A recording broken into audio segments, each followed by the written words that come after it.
Thank you, Patrick and Renee. I don't think I've ever heard you play together.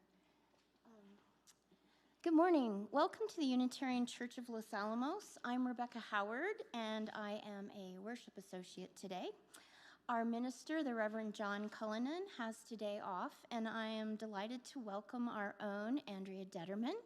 Andrea's been involved with this church for a long time, many years. And she is a retired school teacher, and she has a lot of life experience to share with us. So welcome, Andrea, and welcome to all of you, whether you're here in the sanctuary or watching online. As Unitarian Universalists, we affirm and promote the inherent worth and dignity of every person and the interconnection of all. Whoever you are, whomever you love, wherever you are at this moment, and wherever you are on your life's journey, you are welcome here.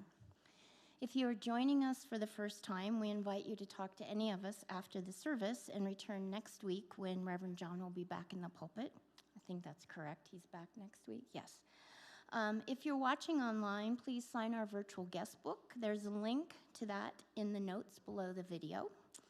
And everyone is invited to the fellowship hall after the service for refreshments and conversation. You can stay inside or outside. It's a lovely day. Again, welcome. We're glad you were with us.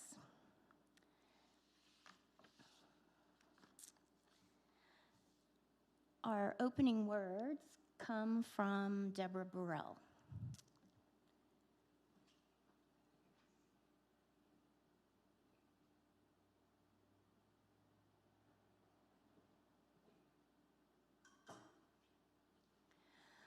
Fire consumes and casts a bright light. May our chalice flame consume our regrets for the past and our futures about the future and our worries about today. Let us open our minds and our hearts to one another as we gather for worship on this beautiful morning. And if you would rise, embody your spirit, and join in our opening hymn, number 346.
And please remain standing for our affirmation.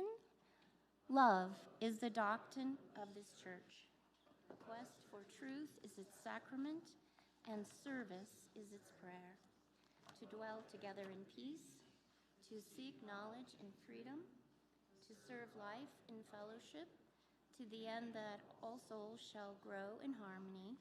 Thus do we covenant with each and with all. Please be seated.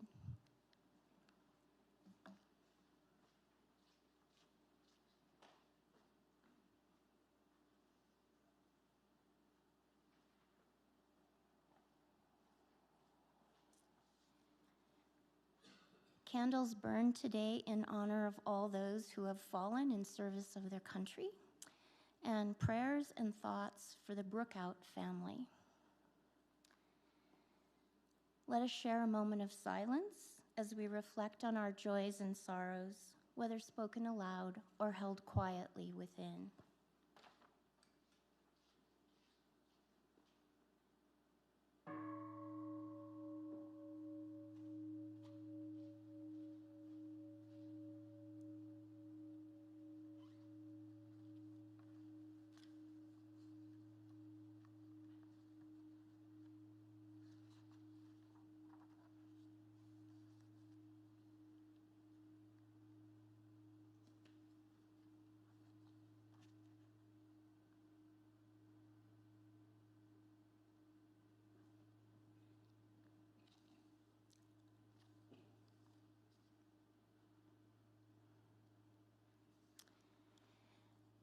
Adrienne Cecile Rich was an American poet, essayist, and feminist.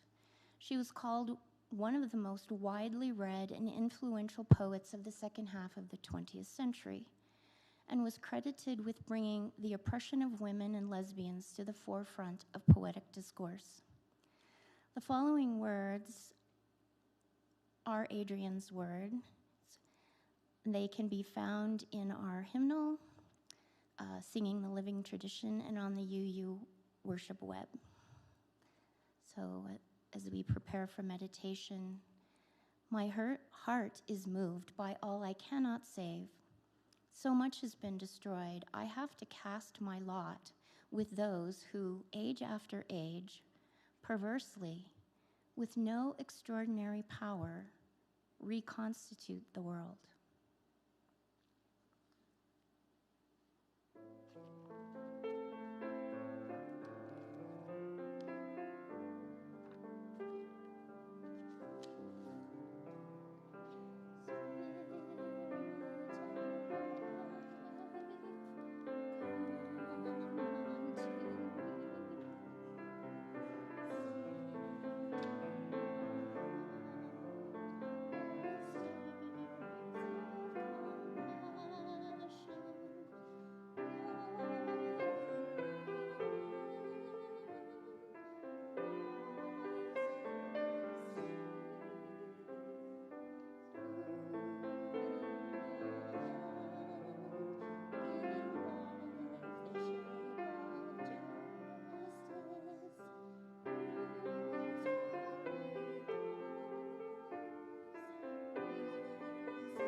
You would think I could walk and chew gum by now. I haven't been up here for a while, so clicking and speaking are a challenge.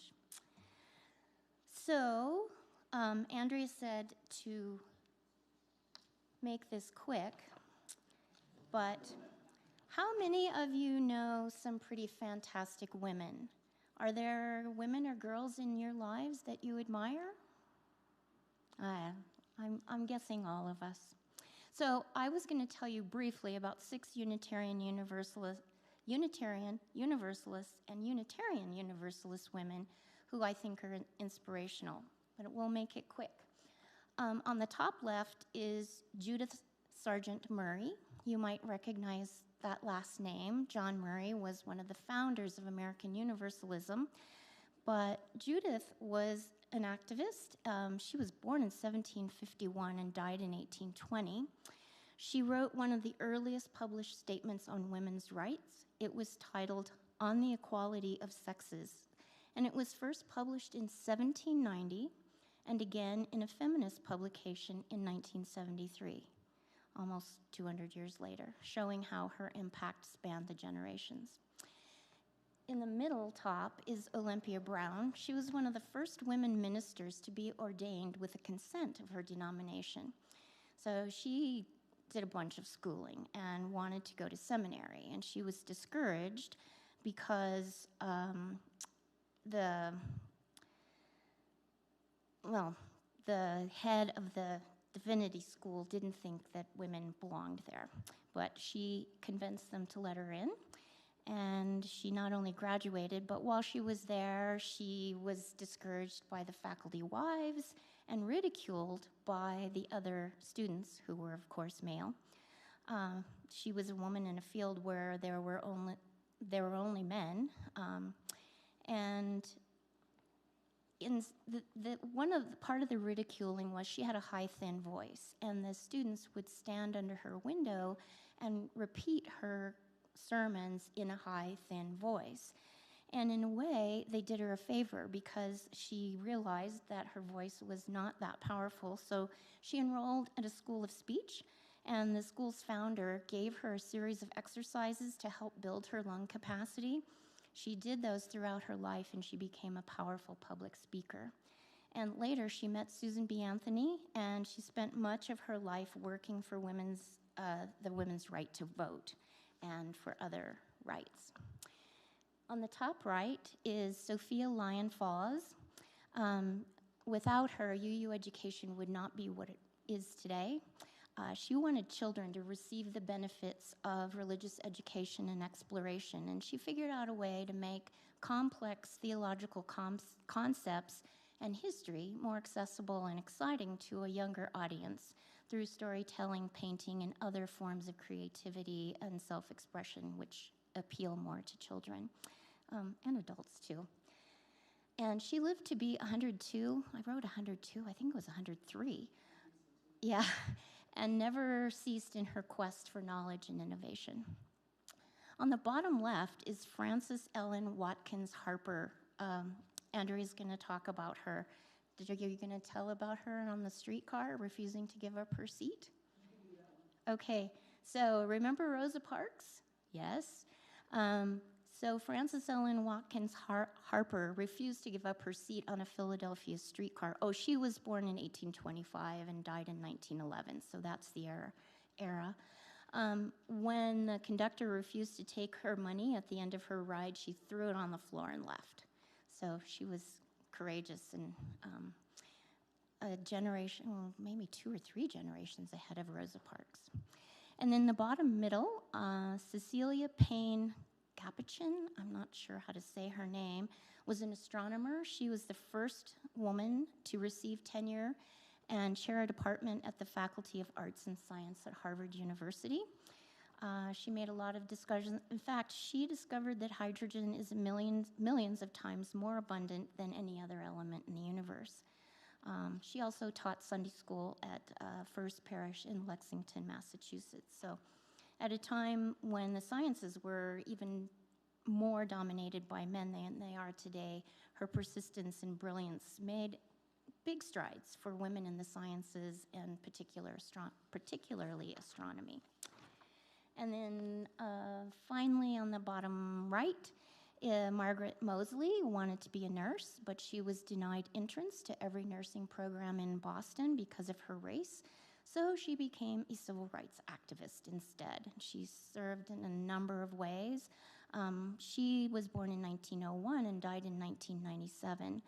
And the second UU Community Cooperative House in Boston's Jamaica Plain neighborhood will be named for her, or has been, I'm not sure.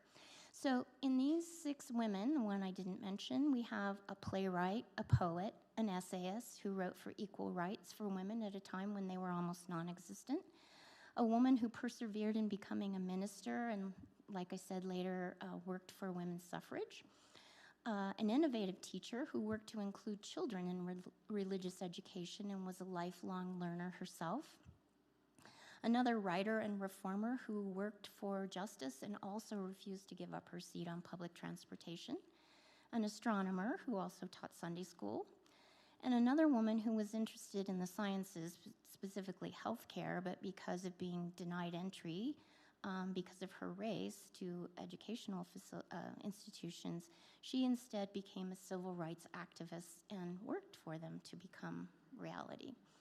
So I think it's pretty cool that in these 6 women, that over a span of 246 years, we see a variety of interests and vocations. They not only shaped and led the UU faith, but they've also left a big impact on history in general, and therefore on our lives today. So I hope we can be inspired by their perseverance to work for social justice and equality for everyone. So that's our time for all ages. It looks like Nina's nice and busy there, and you all are still here. So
Good morning, everyone, here and online. I have to give you a quick joke. I prepared this presentation for Women's History Month, March, but it's May, so we're going to keep on going. I had planned to do a women's history presentation in March, but now it's May, and I wanted to share my research on these amazing UU women I was unaware of their contributions, and 2 of them were from my hometown, New York City.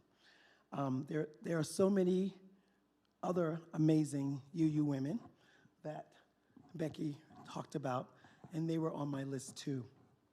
And there also were absolutely fantastic UU men too, so we're not leaving you out. But of course, remember, this was supposed to be Women's History Month. That'll be another one. I've chosen 3 women that made me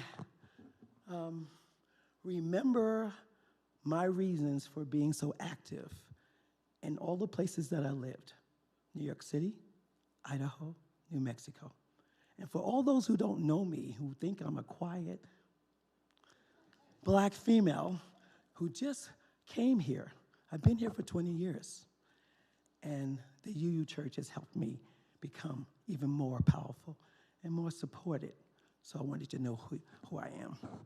I'm also a worship associate this year, and I also try to help the children's RE program too. This is my church. This is who I love. This is where I need to be. And I'm hoping other people will consider coming, joining, volunteering. So here are these three amazing women among so many that I wanted to share their stories. The first one was Sarah Josephine Baker. That's okay. Poughkeepsie, New York. Sarah was born to a wealthy Quaker family. Her father and brother died of typhoid fever. The story goes that at 16, she convinced her mom and sister that she could support them if she could pursue a career in medicine. She studied chemistry and biology at home. Who does that besides people in Los Alamos? I don't know. She enrolled in New York, the New York Infirmary Medical College, a medical school for women, founded by women, and she graduated second in her class. I don't know how many was in her class. She practiced as a private physician in New York City, and in 1901, she passed a civil service exam, which I kind of remember that, and she qualified to be a medical inspector at the Department of Health. She was known as Dr. Joe. However, New Yorkers knew she was known as a lesbian too at that time. Long time we've been fighting for this. She practiced, she wore masculine tailored suits, and as I said, she was known as Dr. Joe. Wow. Sarah helped catch Mary Malone, also known as Typhoid Mary, twice in her career.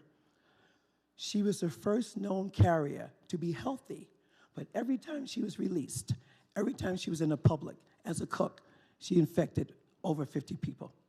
And eventually she had to be kept someplace permanently. Another story, you'll have to read that.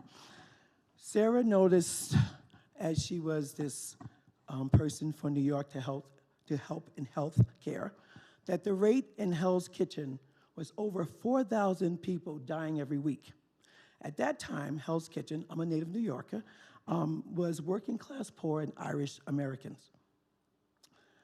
She first looked at the infant mortality rate and realized there was over 1,500 kids dying on a yearly basis. And she thought, when she looked and did the research, she realized it was basically being caused by dysentery. Sarah and a group of nurses started to train mothers in how to care for their babies, how to clothe them, keep a check on their temperature so they're not too cold, not too hot, how to feed them a good diet based on what they had, and how to avoid suffocating them while they were sleeping, and how to keep them clean. It worked. But then she wasn't finished. She did more. She found that the commercial milk was often contaminated or mixed with chalky water to improve the color and, of course, maximize profit. So what did she do? She set up a milk station where clean milk was given out for the moms and families. But she did more. She also is credited for inventing an infant formula made out of water, calcium carbonate, lactose, and cow's milk. This allowed mothers to be able to go to work, help support their families, and still breastfeed. And she did more. Next, she aided in the prevention of infant blindness. There was something of a scourge caused by gonorrhea bacteria, which was usually transferred to babies during birth. To prevent this,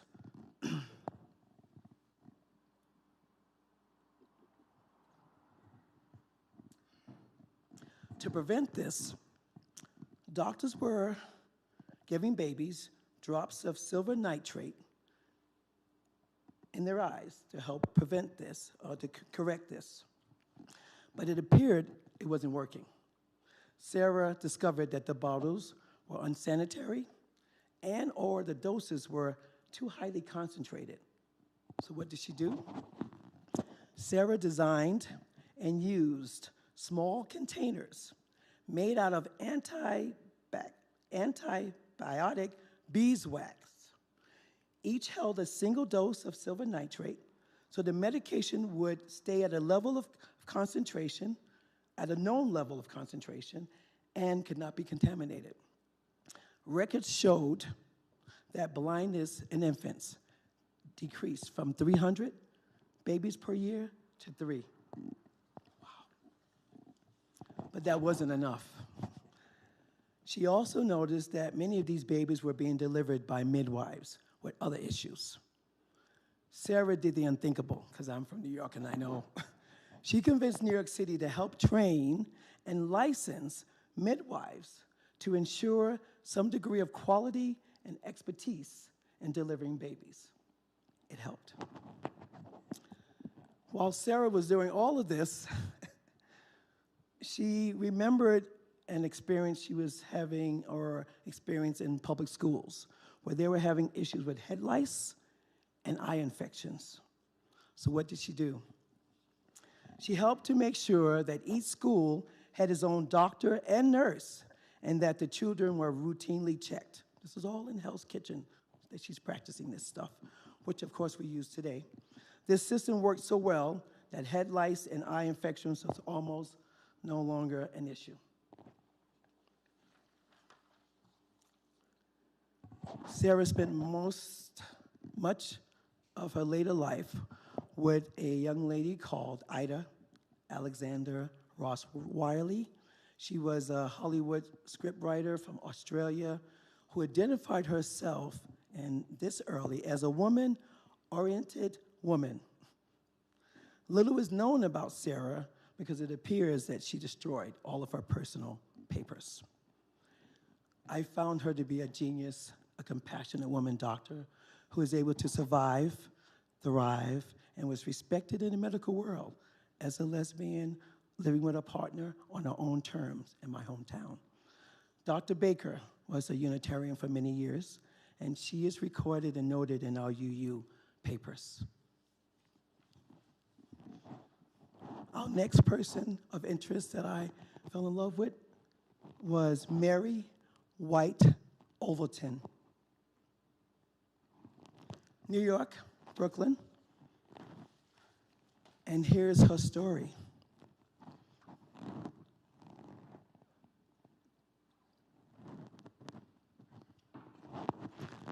Her parents were members of the Unitarian Church and supported women's rights and the anti-slavery movement. She attended Packer Collegiate Institute and Radcliffe College.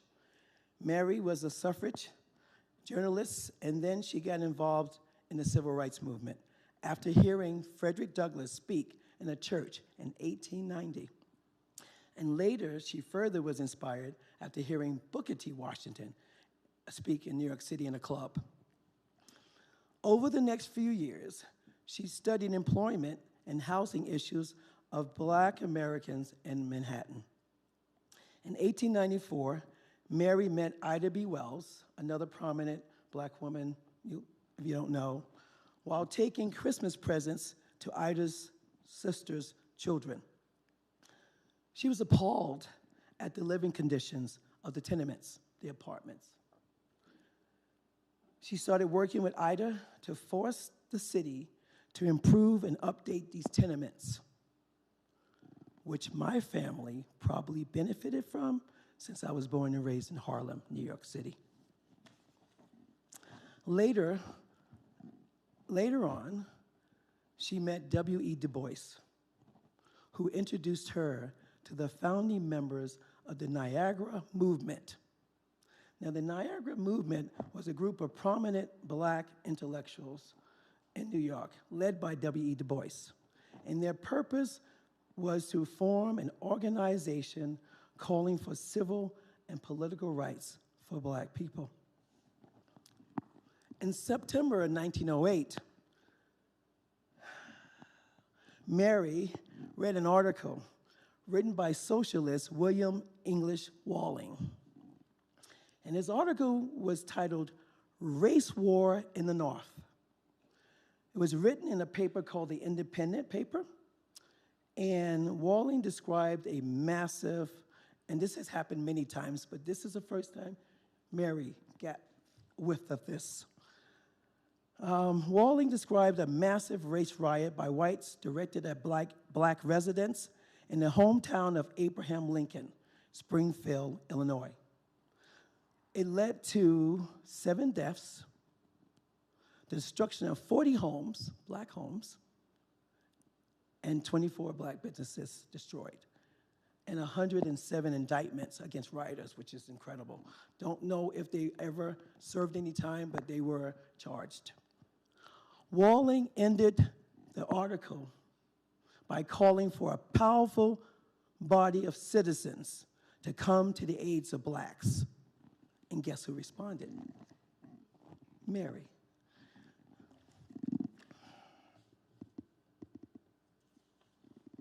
Mary was moved, she was touched, she was already involved. And she wrote Walling back, and she said, I want to help. And eventually, there was a meeting in New York City, in his apartment, Walling's apartment, along with a social worker called Dr. Henry Moskowitz and others. The group decided to launch a campaign by issuing a call for a national conference on the civil and political rights of black people, and they did it on the centennial of Lincoln's birthday, February the 12th, 1909. Check it out.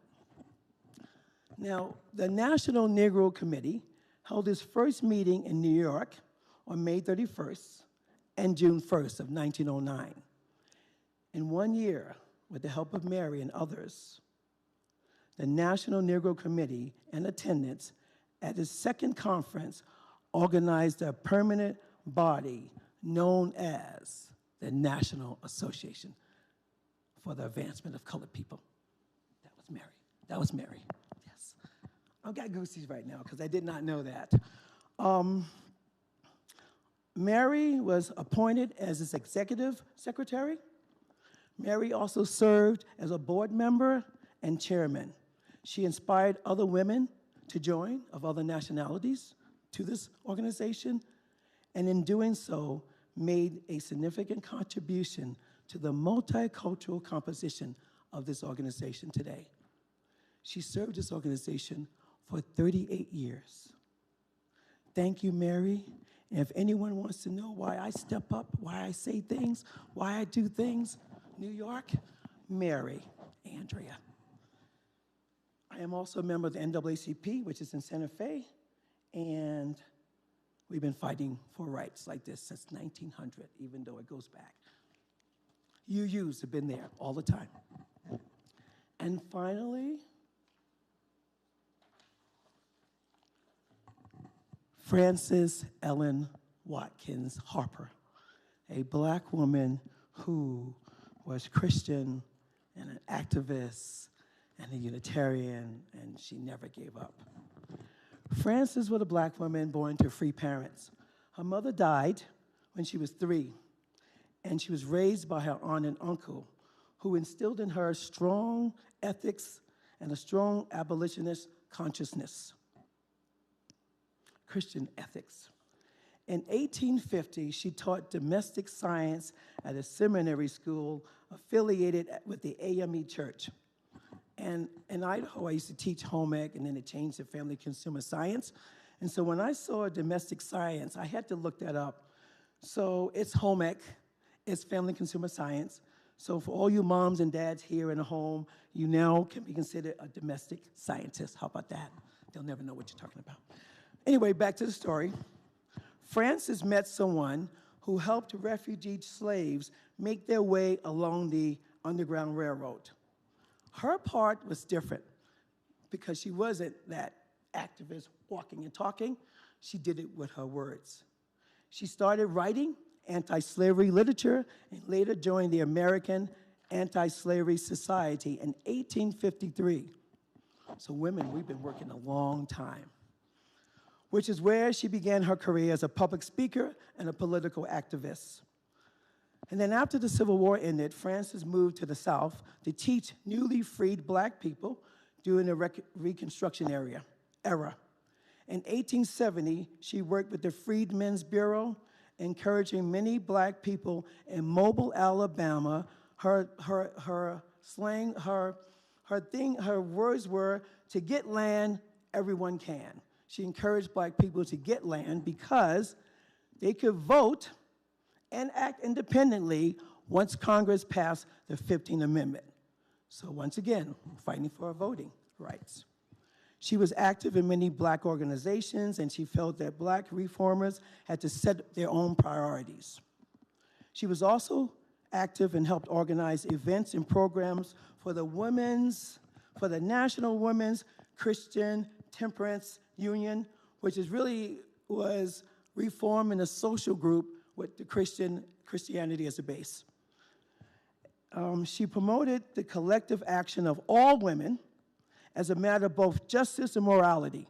So just for you folks to remember, as a retired teacher that I loved, the suffragist movement was white women, but it was hard for them to support black women. There were so many things going on, and most of the white suffragists was not able to support black women. She said, we're gonna support everybody, and she stood for that.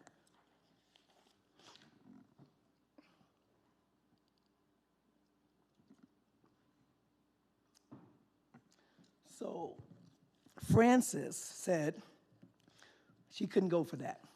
She made sure everybody knew that she stood for all women of all colors and nationality being equal and having the same rights.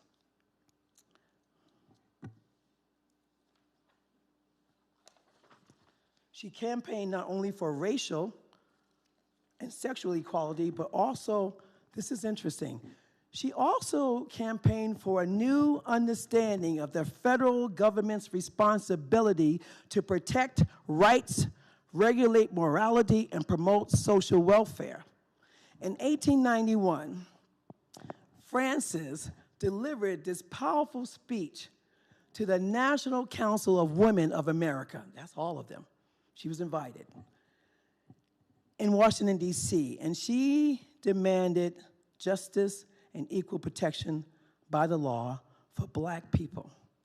And in her speech, she said the following, pretty heavy.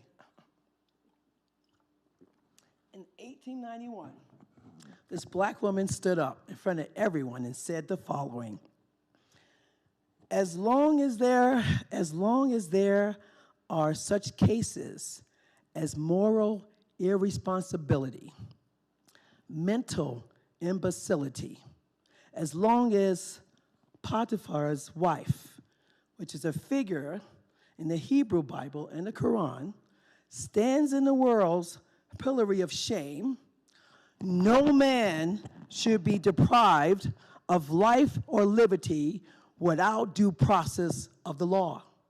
1891. And she goes on. A government which has power to tax a man in peace and draft him in war should have power to defend his life in the hour of peril. We don't see that today. And she goes on. A government which can protect and defend its citizens from wrong and outrage and does not is vicious. A government which would do it and cannot is weak. And where human life is insecure through either weakness or viciousness in the administration of law, there must be a lack of justice. And where this is wanting, nothing can make up the deficiency. She was an active member in the Unitarian Church. I was blown away by the words above by Frances, because in 1891, black people, women, many people were calling for justice and equality, voting rights, women's rights. And today is May 28, 2023. Where are we now? Why are we here? What the hell is going on? 132 years, and the tent is much bigger now, and we are all calling for the same thing. Let's work together to get it done. And one more thing That will be a little bit more uplifting. Something else I found that I wasn't too sure.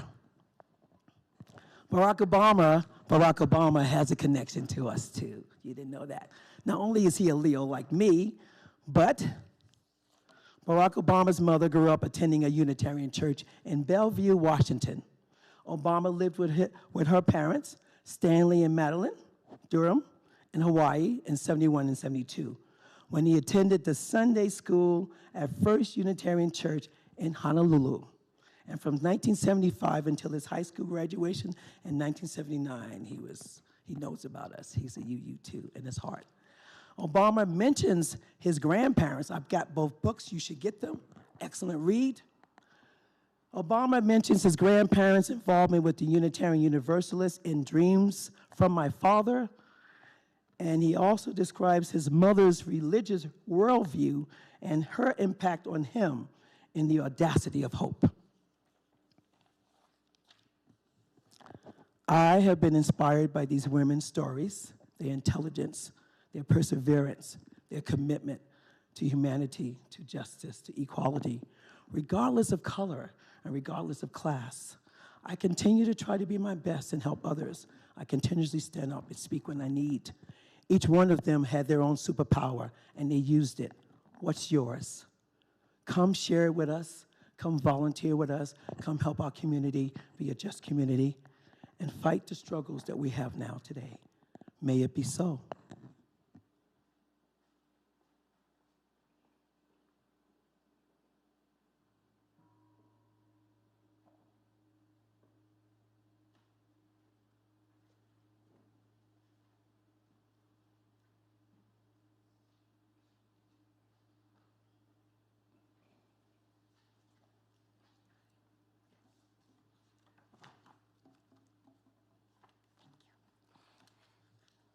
Thank you, Andrea.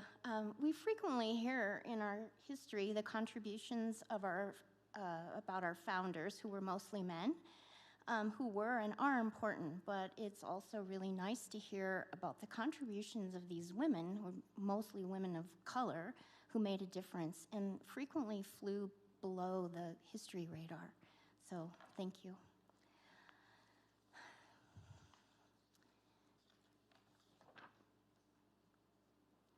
Our offering is an opportunity to share some of what we have with the wider world. Our Share the Plate partner for this month is the Juvenile Justice Advisory Bureau, who strives to help youth and their families in our community feel connected, valued, and recognized. 100% of all undesignated cash and checks offered this month will be given to our partner. You can put things in the basket as they pass, or there's an offering box at the back of the sanctuary, or you can use the Givelify app or givelify.com. May the offertory music lift your spirits, and may what you give bring you joy.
Thank you, Patrick.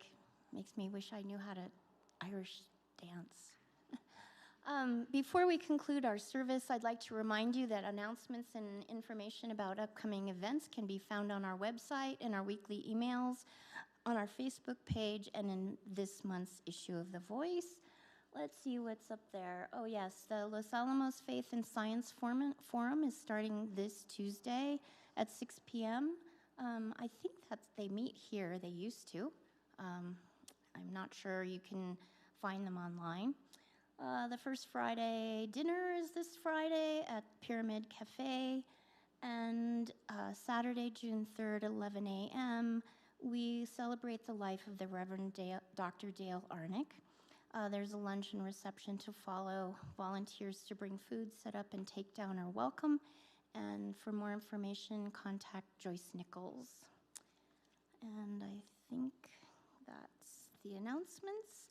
So if you'd like to rise in body or spirit, and we'll sing hymn number 120. Oh, James is doing Bible scholarship and literacy in the fellowship hall after the service.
And I also want to mention that all the music today was written by women. And our closing words are by Barbara Peskin. Because of those who came before, we are. In spite of their failings, we believe. Because of and in spite of the horizons of their visions, we too dream. Let us go remembering to praise, to live in the moment, to love mightily, and to bow to the mystery. Go in peace.